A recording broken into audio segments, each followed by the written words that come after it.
And we are live. All right. Welcome, everybody. It's Tuesday night. It's 7 p.m. Pacific time. It's 10 p.m. over on the East Coast. And this is the Comedy Workshop, episode number 413. Don't adjust your computers, TVs, phones, laptops, or whatever you're watching on. This isn't Sunday. I'm here 2 nights this week. That's right. It's the Tara Show. And we just lost about 1,000 followers. Okay, now let's try and gain them back in the next hour. Tonight, I am joined by Ari and Matthew. We've all been given some words. We're going to write some jokes, and we are going to sling them at each other and then receive some feedback. If you've never seen the workshop before, please be advised this is a comedy safe space, and we're allowed to say and joke about whatever the heck we want. We're trying to figure out what the hell works. You are allowed to die mad about it, okay? Feel free to get offended, but also feel free to keep it to yourself, all right? Write that hate mail to someone else. I hear, didn't Bezos just go up into space? I don't know. Write hate mail to his penis mobile. I hear that thing is a wonder of beauty. But anyways, so as I said, this is the Comedy Workshop, and we're about to tell some jokes. I will go ahead and get us started. And the topic that I was given today is unrequited love. Now, I know a thing about unrequited love, being as I was that girl in overalls with weird bangs and very long hair that hung out in the library during high school. I was big friends with the librarian. I also knew a lot about unrequited love, okay? I read a lot of poetry books. They taught me a lot of things, but everything I really needed to know, I got from listening to like Meatloaf, Fiona Apple. Natalie Merchant was a good one, and I'm pretty sure the words unrequited love were in every single one of their lyrics. I do have a lot of unrequited love against myself. Like, I have to talk myself into affirmations and masturbations a lot of the time. It's like, oh, come on, baby. No, I told you I'm not in the mood. It's like, but I love you. But I don't love you. And then I just go to sleep mad at myself and wake up with carpal tunnel. I don't know what that's all about, but I think it's time to report me. You know, I don't know. I love me. I'm just not in love with me because I think that's narcissism, and we don't want to do that. I love pasta and potatoes. I'm pretty sure they don't love me back. I have no idea what that's all about. I just wrote that down. One of my very first crushes was Luke Perry. Yes, I am a product of the 80s.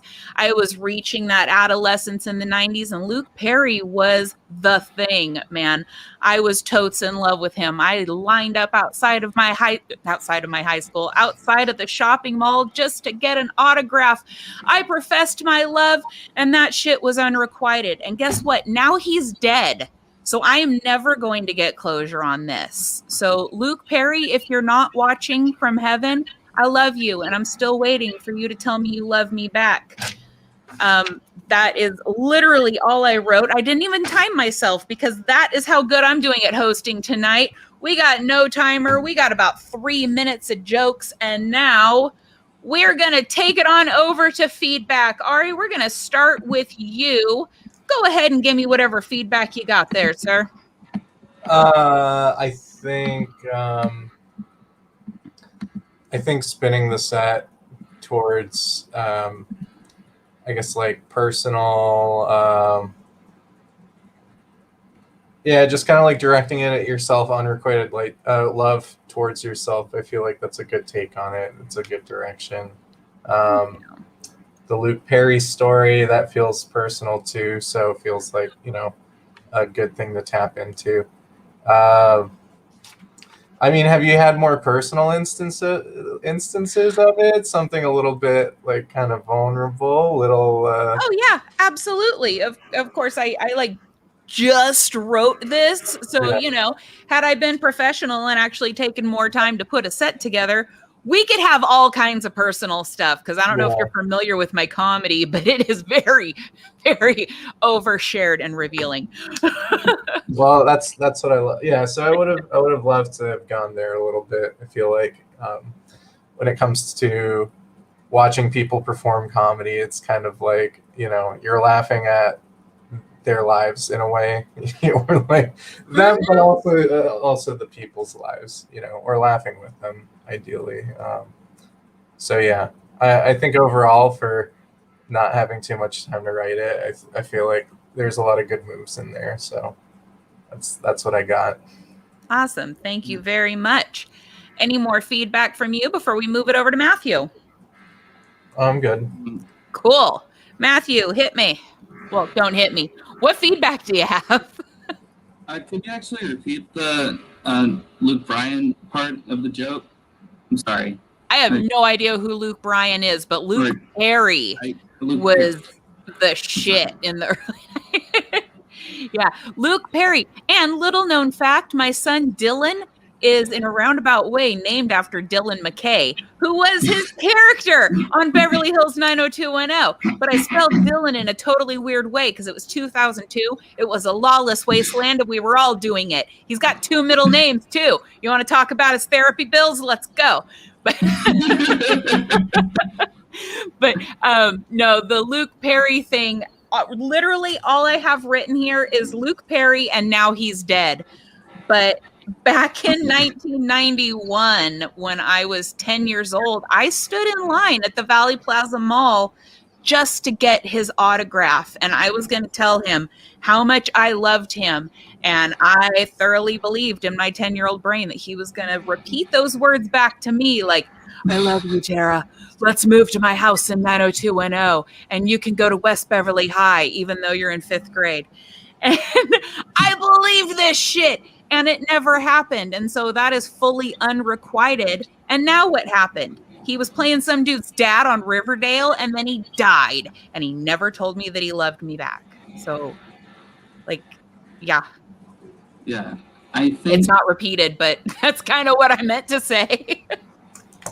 The problem with me is that I don't give good tags as much as I just give new premises. So like an angle you can go with that is just like it's growing up sucks because you lose that sort of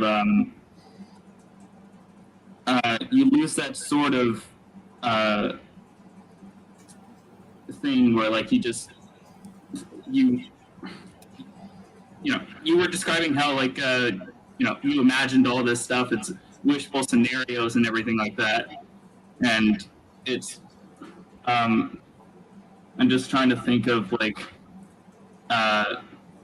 people that are stupid in real life that are like, if we all just loved God, there would be no reason for weed. Like just like be gullible as all hell. Be happy. Like those people just don't grow up or something. I don't know. I'm being stupid. I'm sorry. No, you're not. You're giving feedback. Keep it rolling, man. I love it. Yeah. Yeah? That's it? Yeah, that's it. That's all. Yeah. Oh, boy. Yeah. Yeah. Hey, I'm going to quote Matthew right now. Yeah. All right. So that's how it goes. Set delivered, feedback given, and now we are moving it on. We're going to take it over to our next comedian. I'm meeting him for the very first time tonight, getting to see his stuff, so I'm in for a treat. Let's join me in this treat, you guys. I'd love to share. Ari, take it away. Let me know your topic and when you'd like me to start the timer. Yeah, my topic is crosswalks. You can start it now. Yeah, so in Britain, crosswalks just means that you're walking around angry, from what I understand.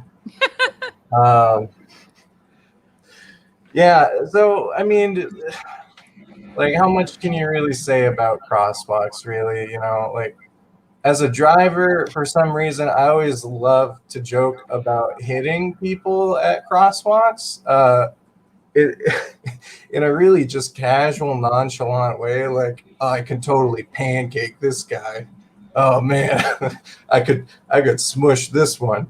And I feel like I've done this for a while because I remember being in a car with one of my best friends, and I think I joked about hitting a small child, and, he said toddler bonus, and that always gave me a little chuckle because I grew up playing Grand Theft Auto, so I could just imagine a video game in which there's a toddler bonus for hitting small children. This is not really like a good thing to joke about. I don't condone this behavior Safe at all. space. But I think it's hilarious how much you do learn about someone when you're in a car and then they get absolute road rage against anyone. Like, oh, somebody walked by, but the crosswalk signal stopped, chirping, and then like they shouldn't have gone. And then all of a sudden, my ex is like, fuck you, like. Whoa! I mean, maybe we lost a couple seconds of our lives, but I think we'll make it. Which obviously is not as bad as joking about murdering people, but yeah, I'll digress on that one. I don't know. I think it's just really funny. Like, it's like someone who's waving around a loaded gun. They're like, "Oh, what if I totally shot that guy?" It's not really a funny joke. If I ever end up in court, I feel like this is just going to get played back. And then I'll be like, oh, I was joking. Totally was joking. But you know what? Pedestrians are the real kings of the road. They can kind of do whatever the hell they want. They'll cross the street whenever. They'll like look you straight in the eye. Hopefully they'll give you the little wave where they're like, oh, thanks. Thank you. I love when people give just a half-assed like little wave, like they don't look at you, but they just give you a little hand. That's those are the ones that really deserve to get pancaked. They're asking for it. They're not paying attention to you. Have you ever slipped on crosswalk paint before? No. Because I have, and it's kind of like, okay. I thought these were supposed to keep us safe. It's probably the worst joke that I wrote down. So I walked across my street to go hang out with my neighbors. I was getting mail. I've got a blossoming relationship with my neighbors that's happening. So yeah, they said hi to me. I said hi to them. And I was like, oh, I'm going to come over. So I grabbed the mail and I go over. And I'm hanging out. They offer me a cigarette. And I like to have one of those every once in a while. So I'm hanging out and I'm having this cigarette. And then all of a sudden I hear a faint fire alarm going off in the distance. And I'm like, uh-oh. I had dinner on the stove and there's nothing quite like setting your own fire alarm off and hearing it from across the street while you're trying to ingratiate yourself with some people, because you left a single hot dog on the burner, and now you have to go run into your apartment to go tend to your single burnt hot dog dinner. Yeah. So that's all I got really. Oh, give it up to Ari, dazzling us with crosswalks. I think I blacked out for a second. I came back to a single hot dog burnt dinner. I don't know, man. I looked at the timer, I looked at the comments, and then I'm like, what? Crosswalks. Dude, it was still beautiful. All right, and now we're on to the feedback portion. I got a little something for you. Here's a pro tip. You want to make your little crosswalk game legal? Get them outside the crosswalk. Oh, yeah. Because then it's jaywalking and it's on them. Yeah. I also play the crosswalk game. I've never heard the words deserve to get pancaked, but I like it. I think we should put it on a bumper sticker as a warning to all the other pedestrians, like on the front bumper. Let's see. I would love to see a point system incorporated into your crosswalk game. Ah, yes. Like not getting racist. We're going to leave race completely out of it. It'll be people over a certain height are worth this much. Yeah. If someone leaves a certain shape of something on the bumper, you can make it like a crowd or like a cloud shaping game. Yeah, if they are racist, it is more points. Exactly. Yeah. If they leave a MAGA hat on top of your car, or if the word Trump is emblazoned backwards on the hood of your car, then that's triple points. Yeah. There's like, yeah, you win the game if you get a "Don't Tread on Me" shirt. Yeah. Oh, if you run over it, don't tread on me. You ran over Snake. Yeah. So, Libertarian multiplier bonus. Exactly. So the who's worth what point system, I feel like that could go a lot of places, and it could actually work into a really long bit. I am that person that you described with the road rage. Like, I'm the one sitting there going, your time is up. Come on, knees to chest. And I'm not proud of it. I'm saying it during a live feed right now on the interwebs for all the people to see, but I'm not proud of it. So, I mean, it's not like I'm going to cross stitch it on anything anytime soon, but yeah, that I have more compliments than I do feedback. The only thing that I would have loved to see more of is a point system for your crosswalk game. Yeah, I think that's a great idea. I agree. I think I should throw that out there in my feedback. Yeah. That would be a good idea. Yeah, totally. Let's see if Matthew comes up with that. Matthew, we're up to you. What feedback do you got for Ari? I actually have a quick question. Are you reading the comments that people leave, or are you? I am. Oh, yes. God, I haven't read any of them. Oh, Jim's back. Yeah. Jim's here every night. Jim is a loyal watcher. Yeah. And to answer Kyle's question, if anyone's doing shows, I am currently. I'm booked on shows each week. I will plug those at the end of the broadcast, so stick around to see that. How about you guys? Got any live shows going on? I mean, plug them at the end of the show, but just yes or no. Yeah, I'm doing an open mic tomorrow near, like, in a borough of Boston, pretty much. The Model in Allston, Massachusetts. I haven't. It's like the second time I've done an open mic since things started opening. So yeah, I haven't really. I might be hosting a show, but that's going to be towards the end of the summer and more of a consistent thing if people ever wind up in the greater Boston area. That's awesome. Tell us more about that at the end. Matthew, I hope that answered your question about the comments.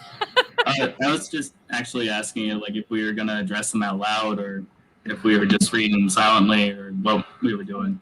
Ones that, like, I'll pick some out and actually show them on the screen like that. Okay. And then if they are relevant to what we're speaking about, or a good tag or feedback on a joke, I'll usually address them out loud. But yeah, if you would like to address them or call back to any of the comments, you're more than welcome to. It's crowd work, man. Okay. Yeah, I just saw someone had a feedback for you on your joke, saying in place of saying pasta, maybe carbonara, and you know those carbs. Don't love me too. Well, yeah. And you know those carbs don't love me too.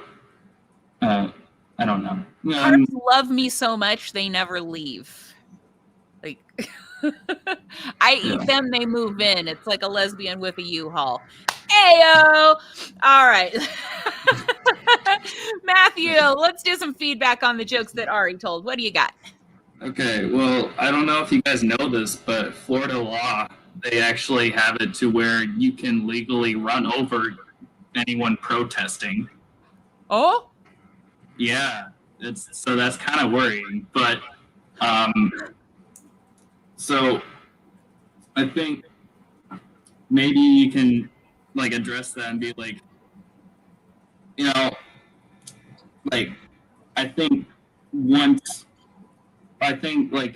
just hope that this situation really heals, and that like in 200 years, like we forget about race entirely, and we bring that law back.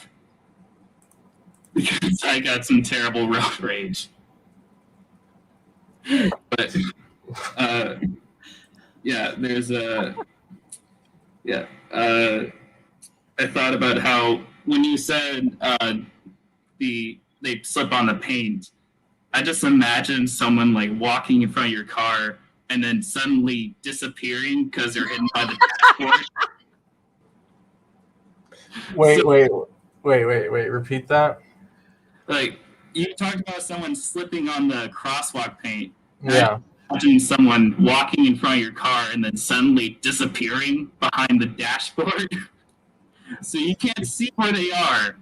Like now you're just wondering if it's like a Houdini trick and they're gone and you're just gonna be stuck there with a green light.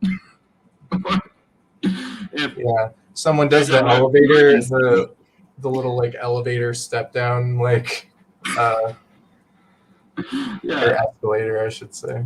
What if they fell in a depending on where you are, like if you were in New York, then that is an actual concern. It's just like fucking magicians. David Blaine, is that you? Am I getting mind freaked? Now you're blocking 4 lanes of traffic trying to save one guy. You can't. That's not even there. And then he comes out and he's all. Yeah. He comes out. He's in your back seat. Is this your card?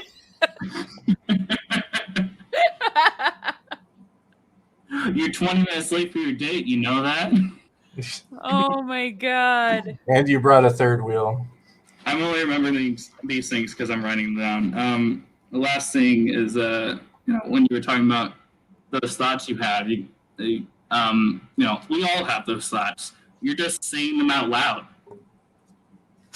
And that's what you do when dates don't go well. Or something like that is, I don't know. Yeah, you just like, you just do that when you're just like, yeah, don't talk to me.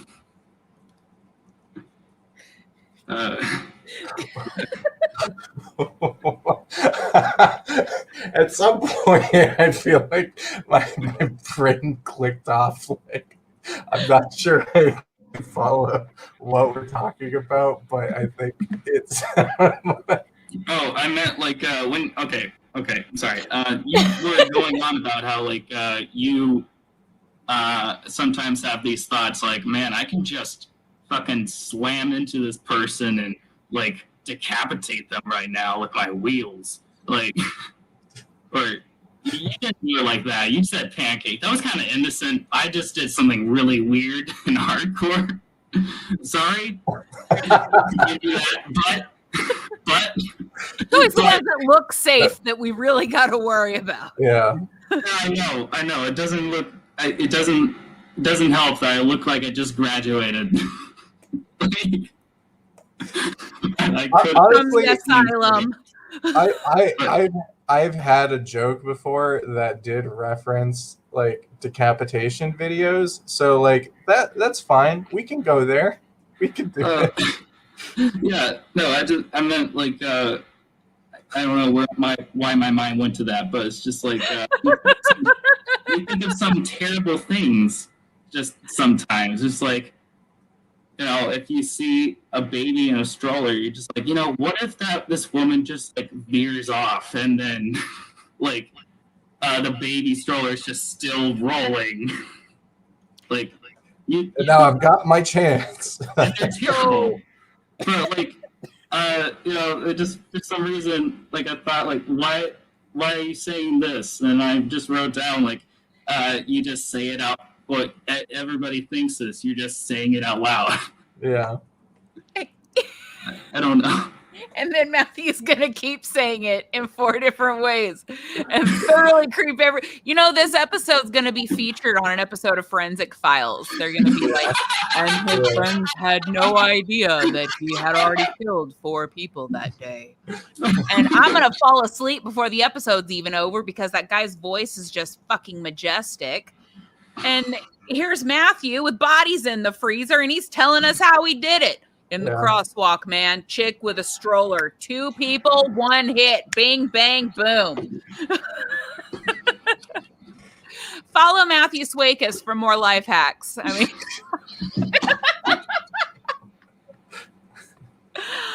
Oh, no. Matthew, do you have any more feedback on Ari's jokes before we move along to your set?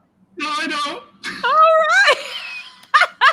Ari, that was a great set. Fantastic on crosswalks. Thanks. Matthew, when you are ready, let me know your topic and when you'd like me to start the timer.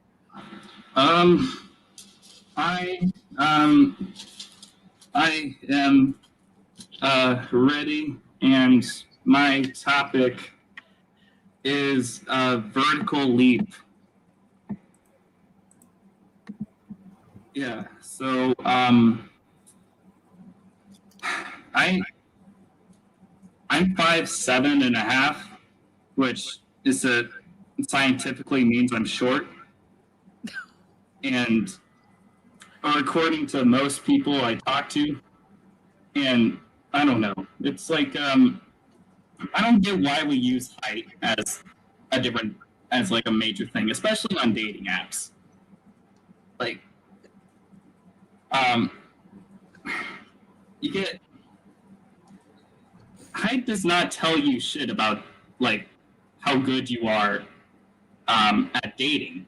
Even if you're just using it to have sex, that doesn't tell you anything. Like, I think it's really cute the way his feet dangle off the futon. Like, no, that's not. And then they'll say some stupid things like, no, it's, guys say all this stupid shit like, it's not about size, it's about how you use it. By the way, I'm 6'10", 6'10". It's just like, I don't. No, if we're gonna use those rules, I think we should just get rid of the height thing and just put in like, okay, how high can you jump? Because that is like, how good are your hips? I don't know. It's, yeah. I don't know. The only other thing is that it's like I was gonna say my grandma, but just to say not make my brother look racist, but whatever. So I was trying to explain to my brother white privilege and how it's everywhere. Like, you don't really, even if you don't think it's a thing, there's just things that white people can do that black people can't, and it's terrible. He's like, he brought up the hacky subject of like, oh yeah, well that doesn't count for jumping and how high you can jump, your vertical leap. And if you can measure your vertical leap and tell people, that is a privilege. Like, that takes a lot of shit. Like, you need the measurements, you need a spotter, you need honesty. I don't have that shit. Anyway, that's all I got. Awesome. Give it up to Matthew Swakis on vertical jump. I only wrote a couple things down for feedback. So you're 5'7.5". Yeah. But you're 171.45 centimeters. One of those sounds more impressive. And that can also work with measuring other things. You could be like, well, yeah, I'm 4.5 inches. Or I'm packing like 14.5. And then just like leave out the fact you're working with the metric system. And if you really want to dazzle a lady, then measure it in millimeters and be like, dude, 138. And then she'll think it's like Shishka bitch coming her way. Let's see. To answer how high can you jump, my answer would be how many rubber bands can I have on my moon shoes? That and how good of a trampoline are you going to get me? Those are the only things I could think to answer that question. I honestly don't know what my vertical jump is, but I think that like Woody Harrelson or Wesley Snipes might be able to weigh in on this. Yeah. That's a white men can't jump reference. I know that you're really young and probably don't even realize that's a movie. I've heard it's a movie. Damn it! I was waiting for you to be like, no, I've totally seen it. I love it. Let's quote it. But no. God damn it, I'm old. Fucking shit. All right. Matthew, great set. That's actually all the feedback that I have for you. Ari, give Matthew some feedback on his jokes. I think. Oh boy. I think if you're getting into height measurements and you're just trying to gas yourself up, it's always fun to just lean into like the absurd aspect of it. Like, I'm 5'7", I'm 100, 10 pounds, and my penis weighs like 50 of those. Just like get into some weird body stuff just to be like, yeah, I'm short, but I'm like completely stacked down there. I'm like a newborn baby. Yeah, jeez. 21 inches long, 7 pounds, 14 ounces.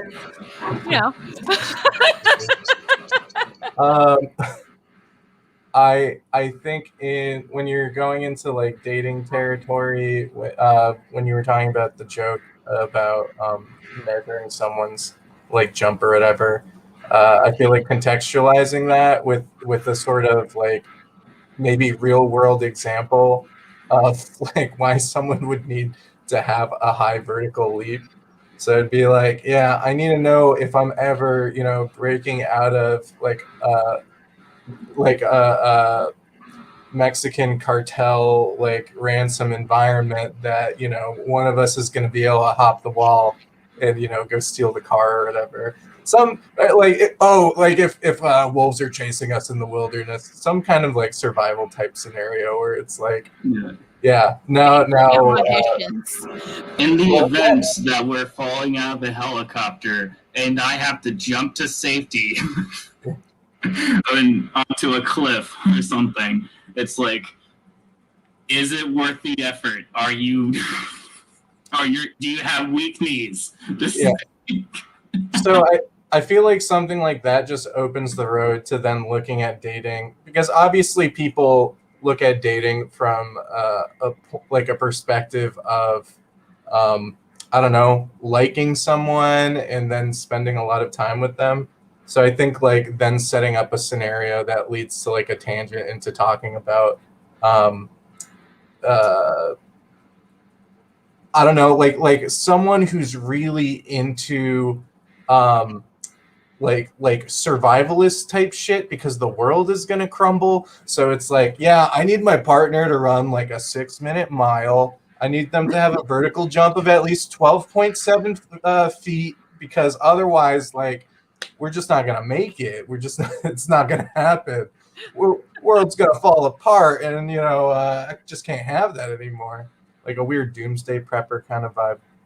My tags are all not really good. Like this is a consistent thing. So you can't scale the wall at the end of World War Z.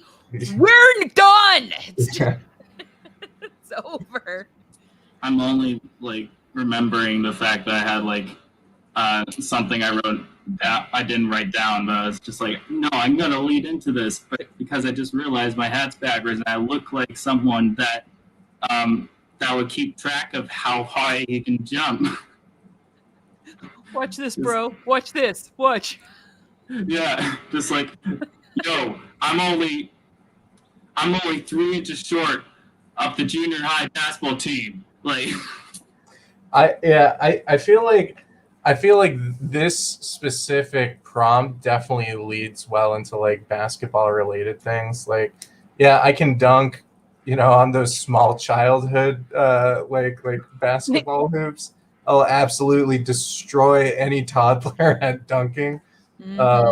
Anything like that. I feel like you can play around and have some fun with that. But also, I've never seen you do comedy yet, so I don't know what your vibe is. I don't know what kind of stuff you like to do. So Hey man, I'm so new. I don't even know what it is either. So You could be like, I totally smash at the Fisher Price All Stars. oh yeah. I can snap the rim. The plastic shatters. I shattered that backboard. Be like, yeah, they're calling me for Space Jam. Yeah. Right. LeBron totally says he likes my style. Oh my god. Yeah, if you want to go dark, you can be like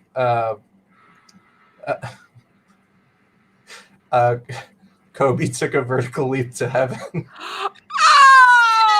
Oh! He did a Kobe joke. Okay. That's a good one. That's a good one. I don't really do stuff like that too much. So. And this is a comedy safe space where you're allowed to do that. This is probably the only place that you can do that, and the O is enthusiastic. Yeah. It's, Oh shit. All right, any more feedback for Matthew on his set? No, I think all of my terrible feedback is done. It's not terrible. No feedback is terrible. Oh, please. Everything here is awesome. It's super stupendous, and we appreciate every bit of it. Except for I spoke too soon. Now we're on to the second round of the workshop. Yeah, Now we're going to present 3 to 5 minutes of our own prepared material. Stuff that we've been working out, maybe jokes that aren't hitting the way that we want, stuff we want to get feedback, new tags for. And we're going to go the same way that we just did, in the order that we did, doing feedback after, bing, bang, boom, and doing a thing. And as per the usual, I have no idea what jokes I want to tell. So I was listening to a lot of true crime podcasts today. So let's just go with my true crime stuff. I actually love true crime podcasts. I love true crime podcasts. I love true crime documentaries. I listen to all of it because, like, what else will make you feel better about your fucked up life choices than those things? It's like when your house is just a pigsty and you just watch Hoarders to feel better about yourself, so that way you don't got to scrub your toilet right away. You're like, no, it's not that bad. Theirs is worse. Like, it will make you feel better. And if you listen to some really good ones, they delve into the psychology and they tell you all kinds of shit. What's going on in this person's brain? What kind of traumas did they live through? What kind of shit did their mom do to them? It's always their mom. Always. But the moral of the story is you get the whole roadmap of who did what to who for how many cookies and why. So you get to learn a whole lot of shit. And if you're like me, you relate a little too hard, a little too often. Like, they start talking about the details, and I'm like, yes. Oh, God, me too. Oh, yeah. And that's about when I hit pause and then get my therapist on the horn, because, you know, that's the thing. Yes, I am in therapy. Nobody worry. All right. True Crime Podcast is just one of my self-care tools, because we all need to do a little bit of self-care. Like, as we can hear in the background, as Jim has pointed out, we've got a didgeridoo, but really just sounds like a vibrator going on in the background at Matthew's place. But hey, I don't think shame, all right? It's all about self-care. And I'm all for it, all right? We should be taking care of ourselves and spoiling ourselves with things that make us feel good. Like, I got a new toothbrush, all right? Yes, I know. It's not the most exciting thing in the world, but I spoiled myself with one, and it can vibrate the ass out of a cat. Like, yeah. Oh, God, my gums have never been so healthy, all right? Yeah. If Sonicare ever branches out into the sex toy market, you will find me camped out on release day, just like open, open, open. So, yes. Now back to the serial killer shit. All right. I gave you a little bit of a break because I don't like to get too dark too quick. I like to make people think I'm normal. But I'm totes into this shit. I watch it morning, noon, and night. Now I'm starting to realize, like, hey, I've seen this one before. Wait, no, I didn't see this. I heard it on a podcast. Either way, I know who did it, but let's see what they got to say. So I started, you really got to get more interest, like, get different perspectives on this shit. I can't words right now. Something's going on. I don't know. Maybe it's a withdrawal from Forensic Files. I don't know. But that guy's voice is a fucking lullaby. Who's with me? But right now, my favorite true crime show is called Evil Lives Here. And I really keep expecting to start seeing some of the old like home movies from my childhood as I watch this show, or like see a family member or something. But no one's found the bodies in the crawl space yet. So until then, I am holding out on my claim to fame. Just I'm waiting for it. Fucking waiting. And I've noticed that when you watch this show, you're gonna meet one of two people. You're gonna meet total fucking gullible Gussie that's just like, I can't believe they did it.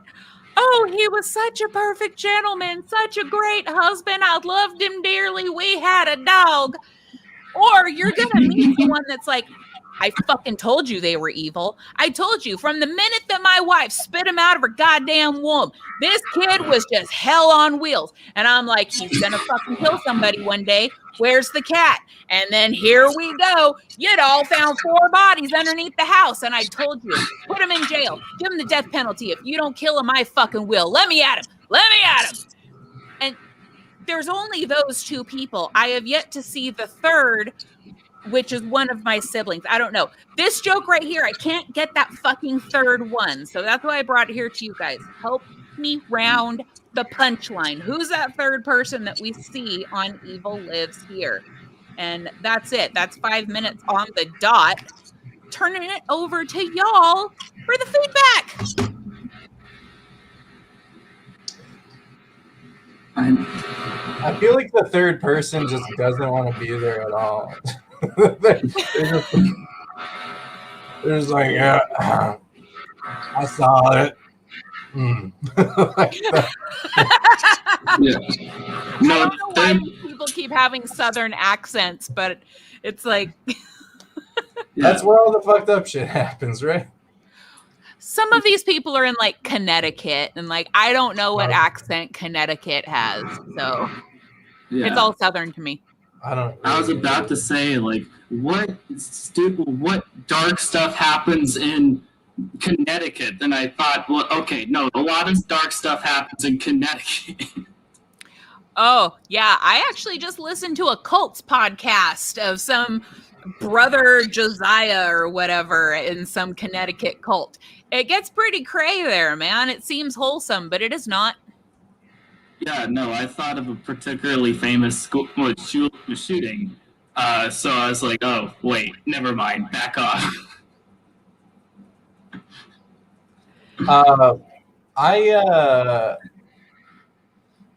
I feel like, given that you like this stuff so much, getting some specific examples of people would be a fun spin. Be a fun like. Oh, this is a 20-minute bit.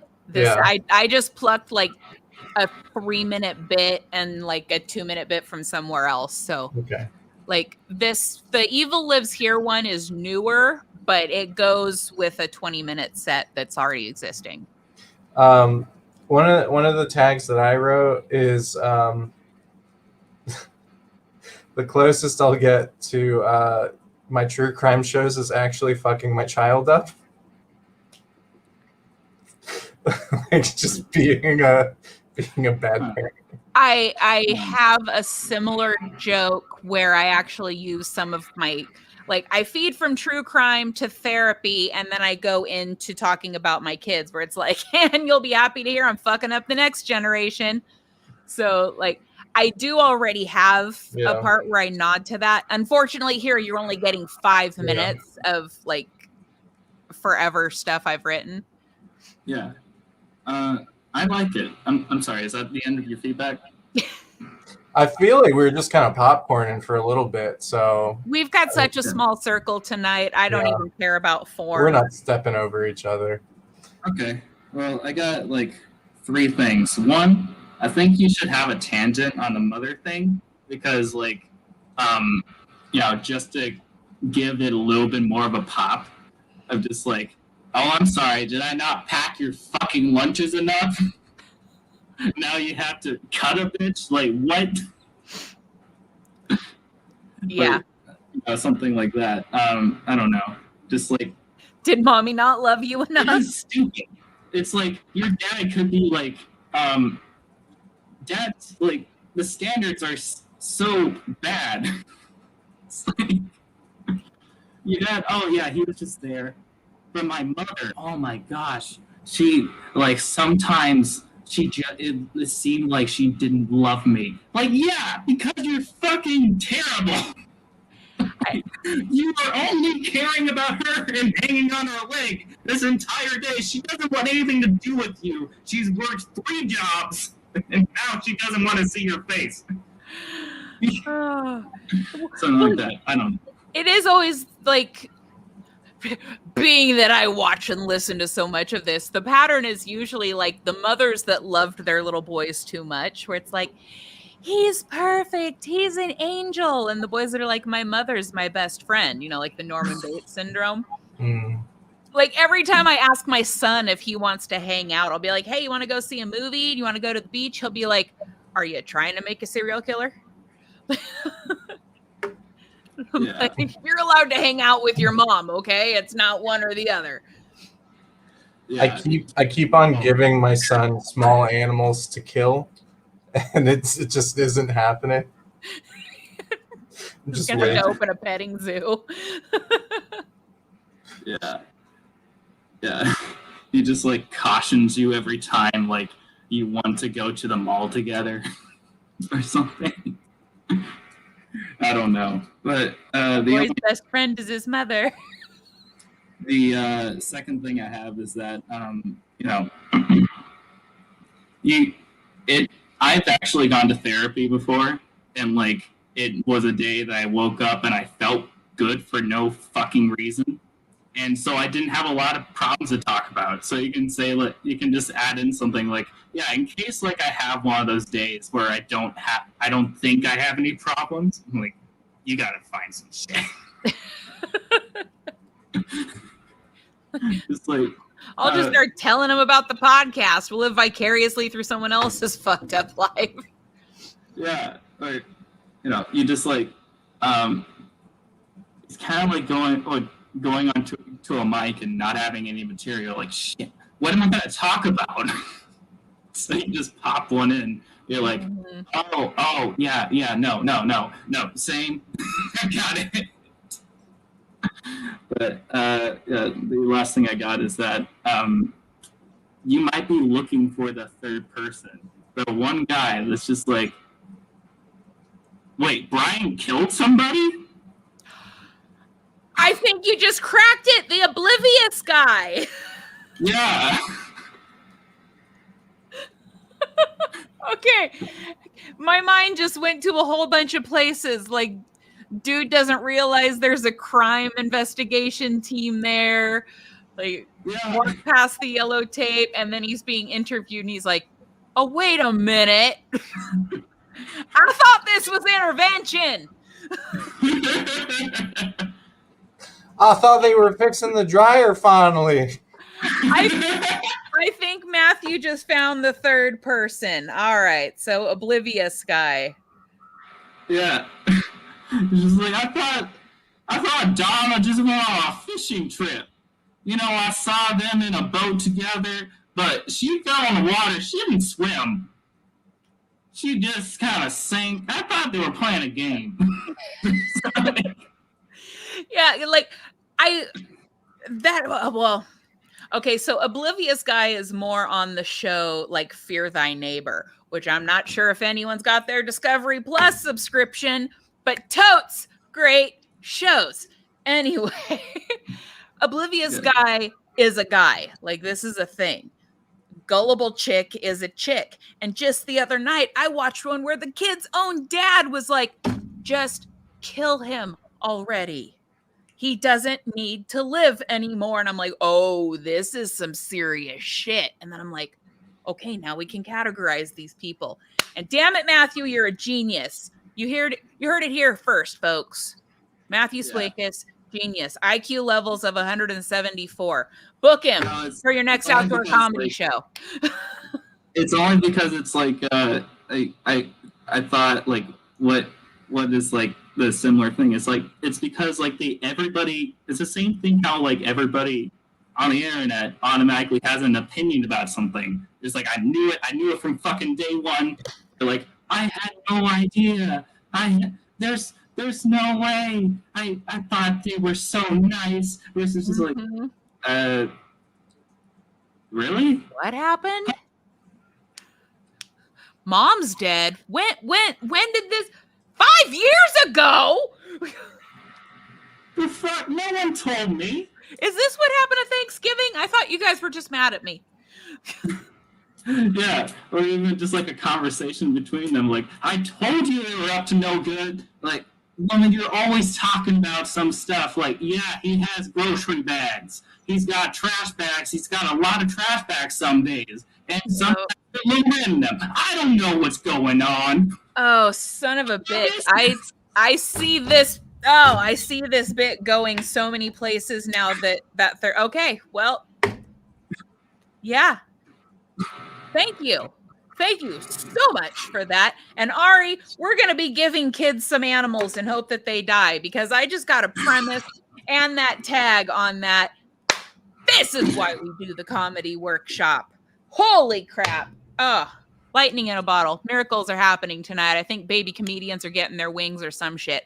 I don't know.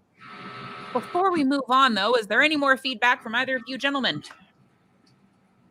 They're like, no, fuck it. We came to work. We're done. All right. Ari, you are up. You've got 5 minutes to work out something that you have already written that you would like to receive feedback on. Ready, set, do the thing. So, I mean, you mentioned self-care earlier, and prior to COVID, I used to have kind of a self-care ritual. I would call out of work. I would smoke some marijuana, and I would go down to the dumpiest Chinese food place in town that is also the closest one to my house, and I would go and eat at the buffet over there. And I absolutely loved it. It was my ritual. It was something that I did so much. And, you know, I've been robbed of it. So I'm looking forward to the world healing. And I feel like the next step is buffets coming back, because, you know, nothing says comfort like being in a place with a bunch of people coughing on your food trough and eating it. So looking forward to that. This place is really special to me, though. It's just magical. So it's called the China Yan, and the yan looks pretty decrepit. There's just like buckets upon buckets of miscellaneous who knows what, like right next to the dumpster in the parking lot. And I remember walking up to get my food one day, and I saw a can on the ground, and it was a can of Mike's Harder lemonade, and I didn't know that they made that. And I mean, you know, can Mike just hurry up and come already? Because, like, I'm just interested in Mike's soft lemonade. I want to know how that tastes. So this restaurant, this buffet, the best. you never think about. You take these things for granted. You know what I mean? So this buffet, you go in, you pay, you get your plate, and no one talks to you afterwards. You can be as antisocial as you want. You can eat as much food as you want, and it's a place of the people. You get a little bit of everyone. Now, the other thing about this buffet is that they also have some of the most authentic Chinese food in town, and then they've got like the crappy stuff at the buffet. So when you go, you've got like people who are just trying to get as much food as they can for their money, and then you've got what I refer to as the Gucci boys, which are all of the extremely wealthy Chinese students in the area who are all in luxury apparel. So you've got both under one roof, and I just think that's a really special place.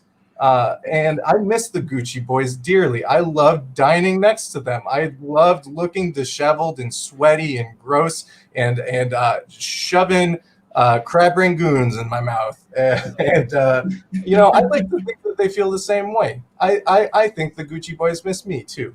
But yeah, this place has I've got a soft spot for it because like I'm kind of a masochist and nobody treats me well when I go there. Uh, there was one time when I was sitting down for dinner and I'm a pretty tall person.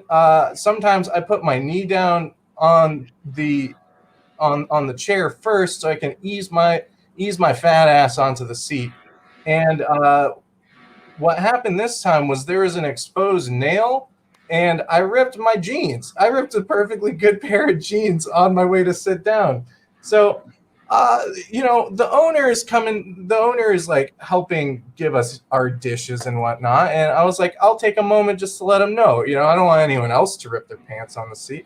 So I'm like, hey, yeah, there's an exposed nail in this chair. I ripped my jeans. And you would expect, yeah, they'll comp me some food or take a little bit of money off. Her response was, "Why would you sit like that?" So I pay and regularly go to the buffet that gaslights me. Yeah. Everything is fine in my life. I make good decisions. Oh my gosh. Ari, I'm not gonna lie, I was thinking the same thing. I'm like, why would you sit like that? But then I'm like, okay, that's fine. You don't got any quad strength. It's okay. I'm not Hey, you should see what life is like up here. It's a whole different ball game. I gotta protect my knees. I am not here to shame anybody. You do you, boo. Yeah, like I was thinking sneeze guards, and it was actually mentioned here in the comments. So let's see here. Jim was saying they previously had sneeze shields, but do they have COVID shields now? What would that be? I was wondering the same damn thing, Jim. I really think they're just going to make us all wear body condoms when we go to hit the buffet. That could be interesting. Just put us in hazmat suits and plastic bubbles. I don't care. Give me the fucking crab raccoon. I want to eat it. Is the place called China Yan? Yeah. All right. So all you can eat diarrhea for $6.99, right? That's dangerously close to the price. I think that should be their slogan, and I'll let you fill in whatever the price is. I'm sure it's plus tax. It might come to like $7.49. Who knows? But with that, like if you throw in like, and the price of diarrhea is only such and such, or you can get, put something in there with diarrhea, because then when you get to the part where you ripped your jeans on the nail, you can have a callback to, I ruined my pants in a totally new way that day. Oh, yeah. And because then it's still a nod back to the diarrhea, but you ripped your pants, and it's, it's an implied callback. The thing with the Gucci boys I really love, I loved the line, I think they miss me too. And all I could think is like, well, Good for you, China Yan, for uniting the masses. I mean, this is what we need. That is humanity on a warmed buffet line, and I'm digging it. That's really all the feedback that I have. I think the diarrhea for whatever the price, and then coming back around to ruin your pants in a new way would work well. And I have no other feedback. Matthew has turned off camera and gone mute, so we're gonna head and hey.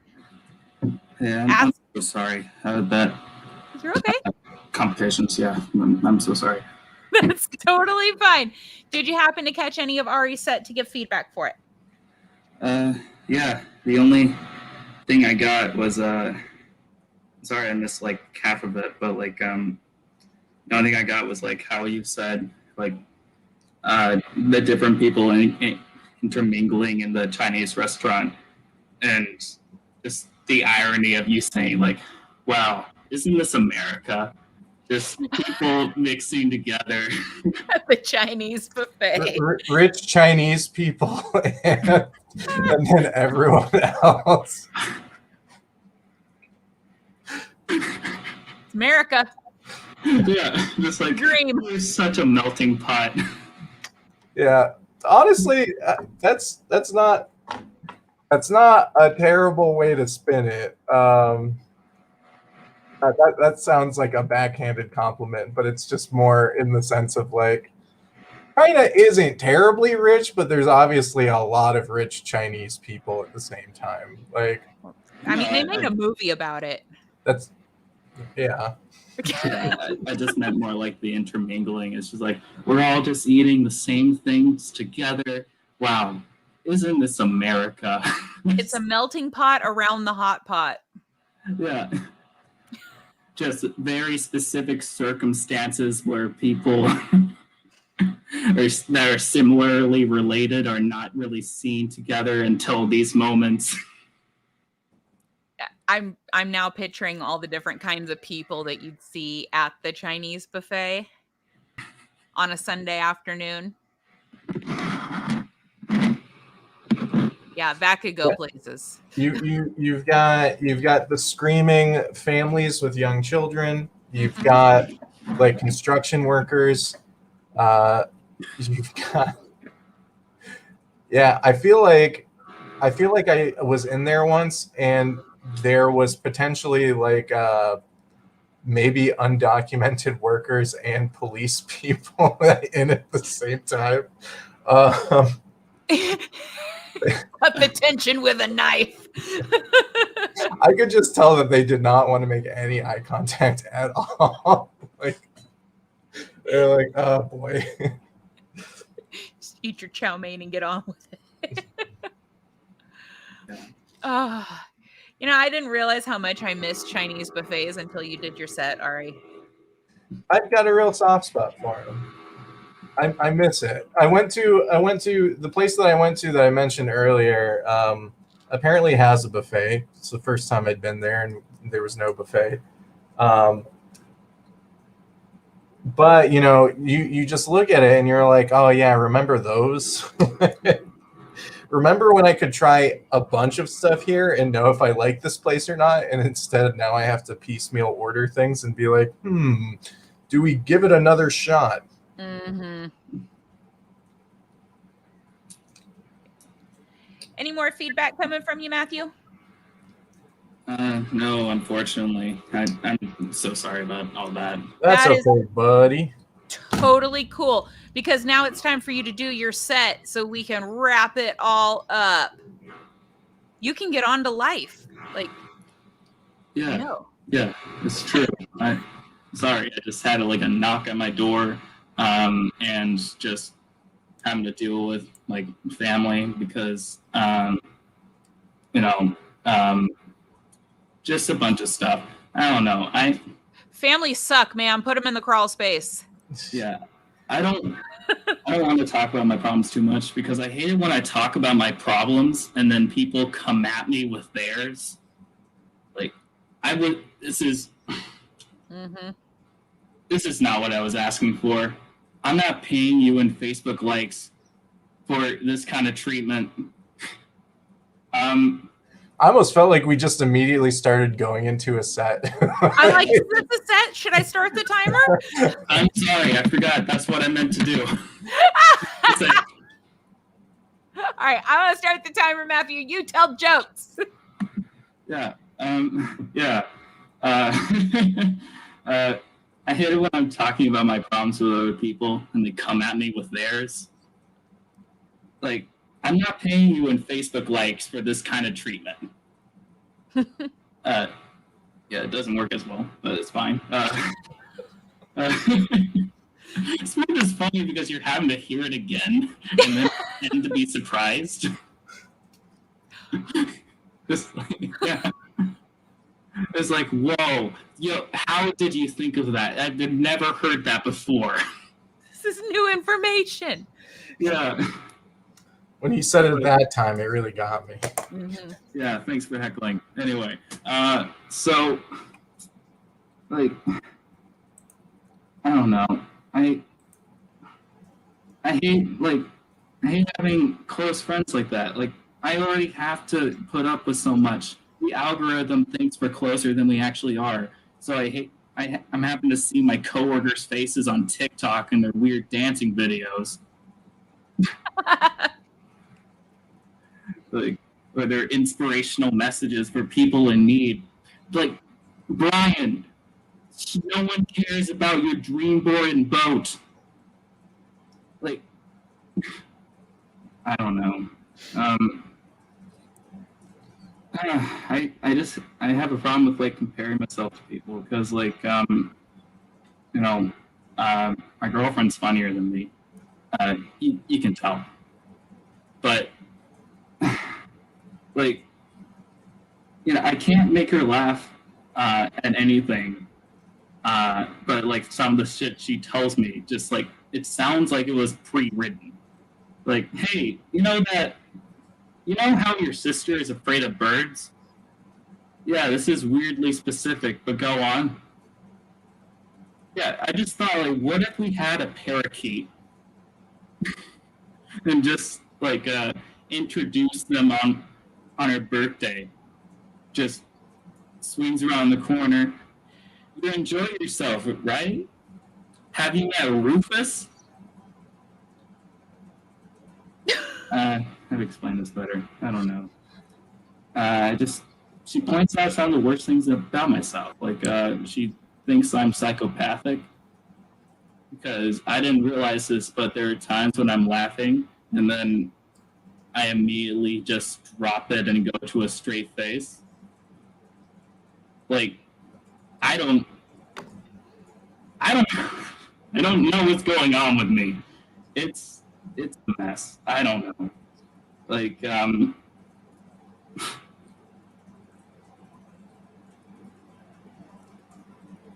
these are all bits I'm working out. I haven't even written some of these things down. It's fine. Let's end on this before it gets all depressing and go into something really depressing. Anyway, actually, this is kind of hard to talk about. High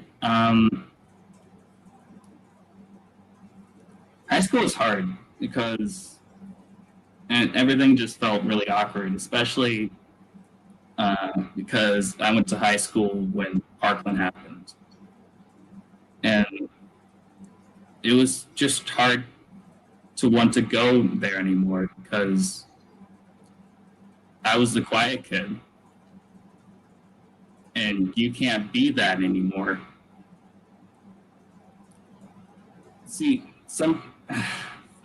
That's the end, I guess. I don't know. Yeah. Finish the joke.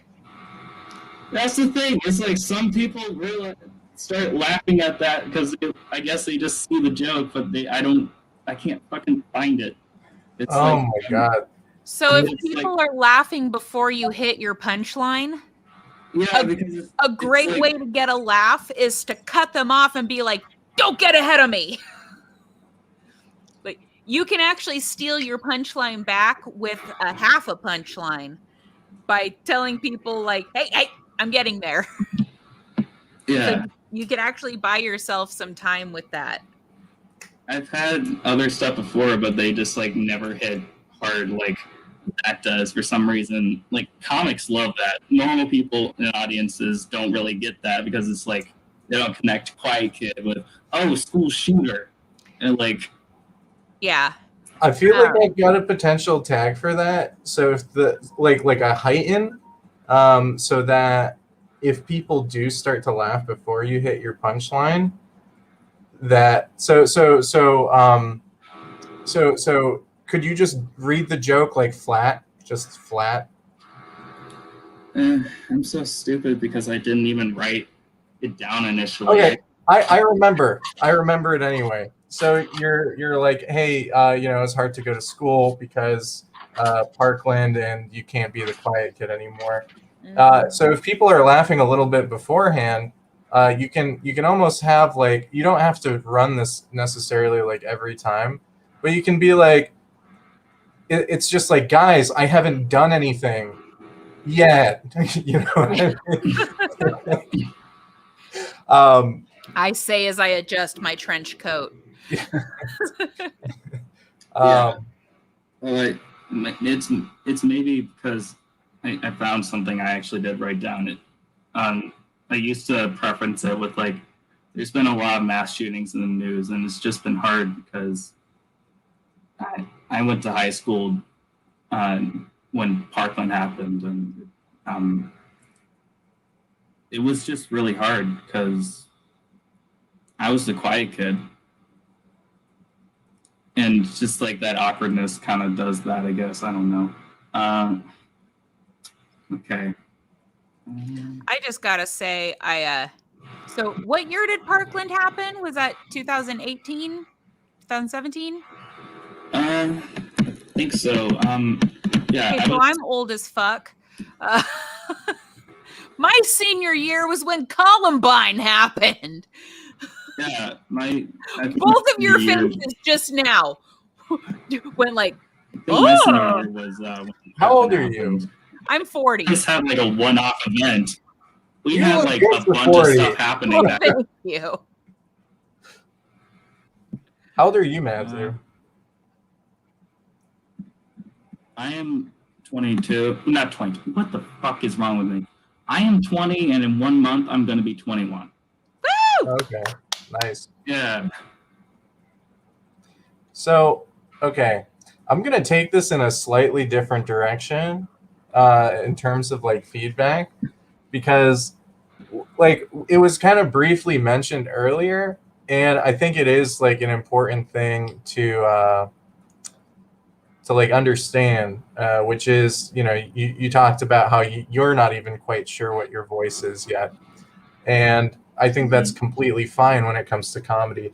I've had sets where I talk about very terrible things, but in such a weird and like non-effectual way, that like I'm playing almost a character. Because within me, sometimes I feel that way.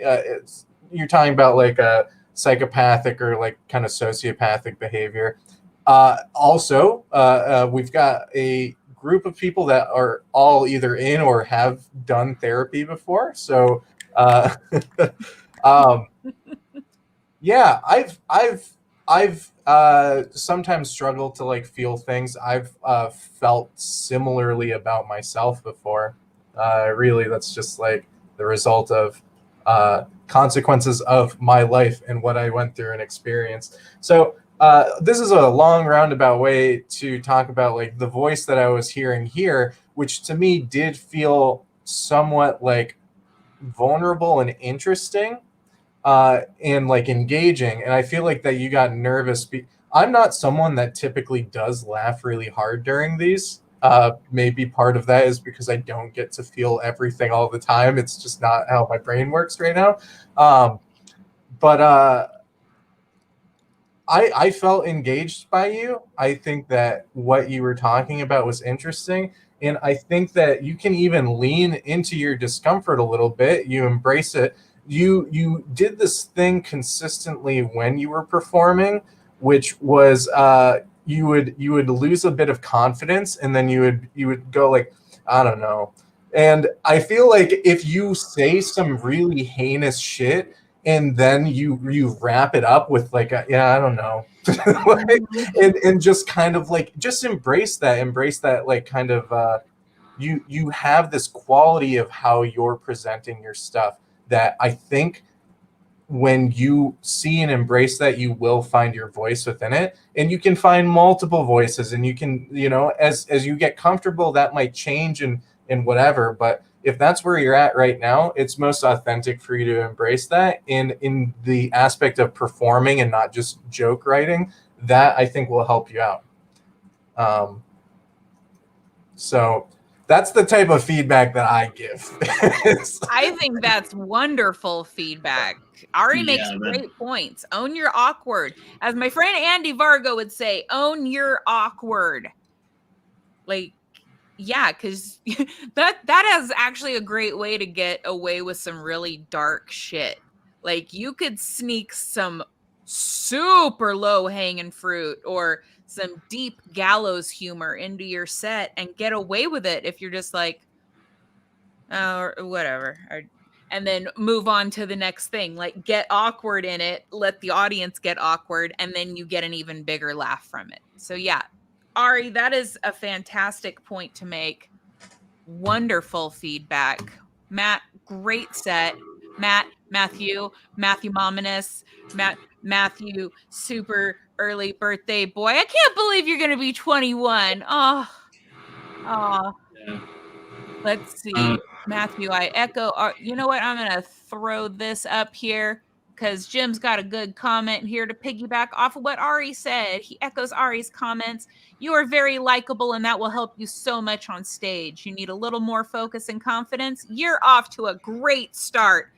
Jim, awesome comment. Thank you so much. And he also calls you Matthew McMatthew. Yeah. It's on the McDollar menu. The only other thing that I wrote here for feedback is putting the word Zumba in with coworkers' TikTok videos. Like, I think that it could add a little extra cringe if you're like, and I got to see my coworkers' TikTok Zumba videos. And that was like adding some kind of weird word in there was the only other feedback I had. Everything else is compliments. And our vast age difference based on school shootings. Collect them all. Oh my gosh. The thing with school shooting jokes is it's very, very hard to make it palatable. Like, I've only ever heard one palatable school shooting joke that one of my local friends tells, and that's just because he tells it right after a homeschool joke. So it's like he doesn't put it for other people, but it's like the construction there. My son's been trying to write school shooting jokes for years. It's not working because it's a hard thing to do. But where you're going with it could work, especially with what Ari was saying. How did that not come up in your previous set? Who, me? Yeah. My son's been trying to write school shooting jokes for years, and all they got him was out of school suspension. Well, my son's already graduated high school. Oh, okay, all right, fair enough. No, it's because he is also a blonde hair, blue-eyed, mild-mannered, quiet boy like Matthew. So during his senior year and his high school career, when all that was happening, he's like, yeah, I look like a school shooter. Yeah. Anyway, and then he'd like go into his thing, but it's so hard to make those jokes palatable but you're off to a great start with it, Matthew McMatthew. Thank you. But yeah, own the awkward, man. That was great. Ari, do we have any more feedback from you before we sign off? No, I mean, I truly, if there's one thing that I can just continue to reiterate, I think that I almost feel comforted like listening to your stuff, like in the sense of just like it doesn't feel like I'm listening to someone else's voice. It feels like everything that I'm hearing is coming directly from you, and it's not like the sort of fabrication. So it's just like your stuff's authentic.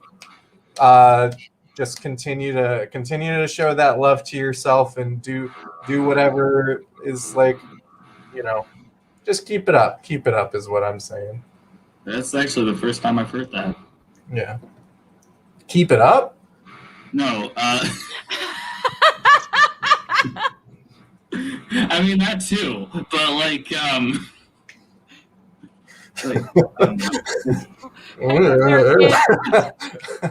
it's also weird how it's like I've only gotten support from other comedians. It's like because we're family. Family or like people I know are just like, okay, just keep it a hobby, dude. People don't really understand. Like I mentioned vulnerability because it's such a large thing in performance. A lot of people can go on stage and they can do material that doesn't feel like anything to them, doesn't touch any part of their lives. And okay, that's fine. But I feel like the things that hit the hardest are things that are like coming from yourself. And I do think that just like working on your confidence, embracing yourself a bit, and then also just editing your jokes in the sense of like, why do I find this funny? What is it? What is explicitly funny to this? And then trimming the fat from your writing as a result of it. Just really targeting like the core of where the laugh is supposed to be coming from, and then writing in your voice in a way that accentuates that the best. Yeah, I've been told a lot of times I just have it's mostly premises and not a lot of punchlines, and I do actually struggle with. I don't give a shit. Like honestly, like Funny is funny. Yeah, people can give you whatever advice they want, but for me, it's always more of a pleasure to listen to someone that is just doing themselves. If a lot of your stuff is premises and it feels awkward to go through and that's what you're doing, then like hell yeah, like great, fantastic. Do that, because who else is doing that? It's such a weird thing to try to make work. If you can find your way to make it work, then like yeah, maybe that's something that inspires other people too. So yeah, I mean, that's just it. Honestly, for real, keep it up. And yeah, I feel like you can get to something that will feel satisfying for you too, where you won't just completely feel awkward, but embrace your awkward and, everything that we already said. Thanks, dude. Sage advice, man. That is beautiful. Well, that does wrap up another round of the comedy workshop. This was episode 413. And before we get out of here, guys, let's go around and tell the people where they can find you. Ari, let's start off with you. What do you got going on and where can the fans find you?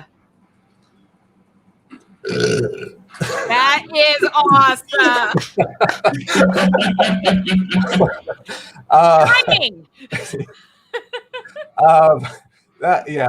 That was an interesting thing. I've never done that.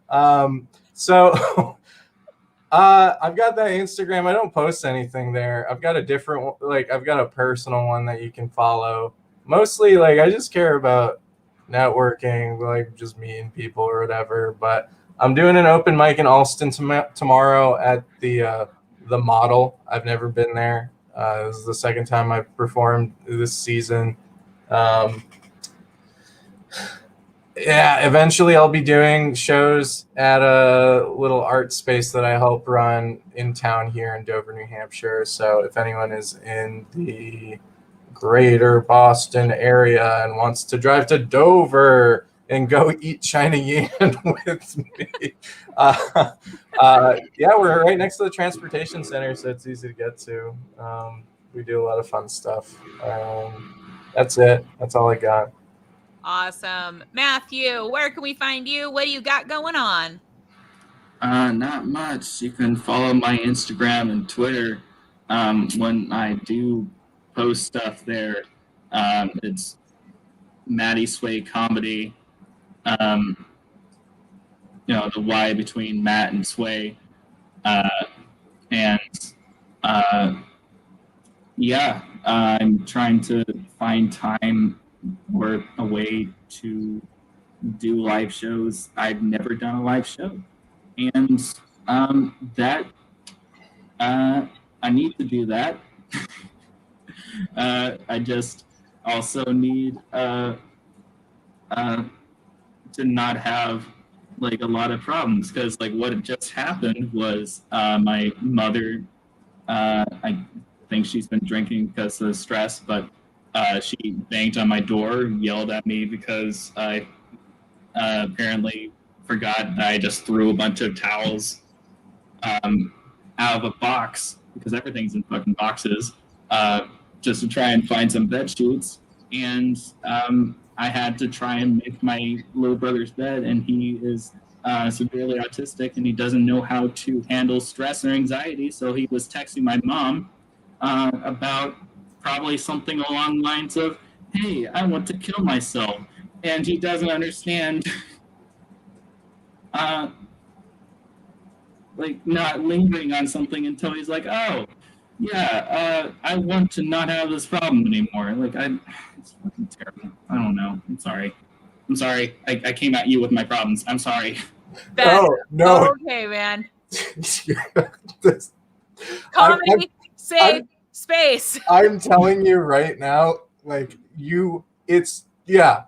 just like I could listen to you talk about that stuff, and I know it's like a stressful event in your life, and you are just venting. But like 100%, like this, I'm down. I'm here for it. I won't be here to listen to you.